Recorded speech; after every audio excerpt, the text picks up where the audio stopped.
panten becik besok mendemo Parisden Prayitno Parisden Prayitno Ngeger Wonomarta kuwi alas wingit kepati angker jeneng sira apa bakal njlomprong apa anak-anakmu para Pandhawa boten njlomprong pun leres niku mengkene para Pandhawa diungkane dadi napa niku Nalendra Puntadewa dadi ratu mengke tiwas gegeran pun saene nggih ngoten ya yen to pancen mangkono ning welingipun eyang ora bakal melu cawe-cawe bab perkara iki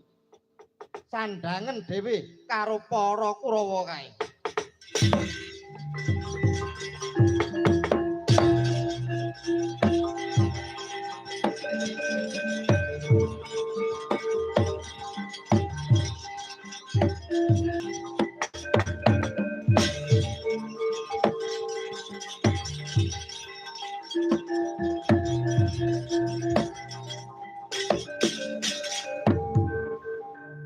kae terus piye ora gawe kunduran kok terus kluyur-kluyur ngono kae piye lah kae ngono pegel ngono atine Sengkuni ki omonge ya ana yane wis ora kena dipercaya Pandhawa jere mati Pandhawa jere dadi awu nyatane apa meger-meger ke lho lekno mripatmu lekno kleruku manggon ana ngendi nyatane bale si golo-golo wis lebur dadi wah aku ya sempoh cawe-cawe eneng apa-apane sangganen dhewe temuni